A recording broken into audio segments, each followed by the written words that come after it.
PN, even PH, DAP, or PN are actually making racial issues worse. All three major coalitions do it. They demonize the other side. And our feeling in PSM is racism is institutionalized into the political system itself.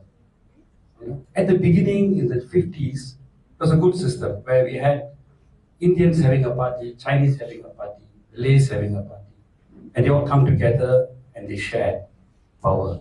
But what happened after that is when you have more than one Indian party bidding for the Indian votes, when you have more than one Malay party, then these parties have got to show I'm more Malay, I'm a better defender of the Malay interests than the other fella. And they become more and more extreme to win over the Indian vote.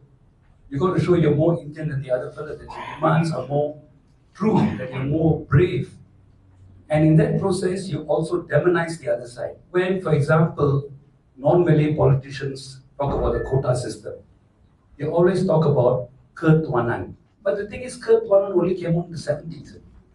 Earlier on, the issue was Malays as a society were behind socioeconomically at the end of the colonial period in terms of their profession, their participation in the professions, the academic levels.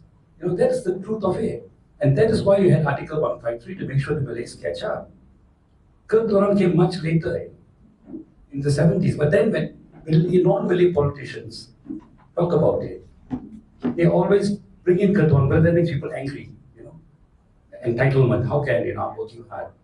So that's the problem, So I think the way in which issues are formulated now by our politicians on both sides, and we've got to kind of break that, we've got to call that out, we've got to have a different kind of paradigm to understand it.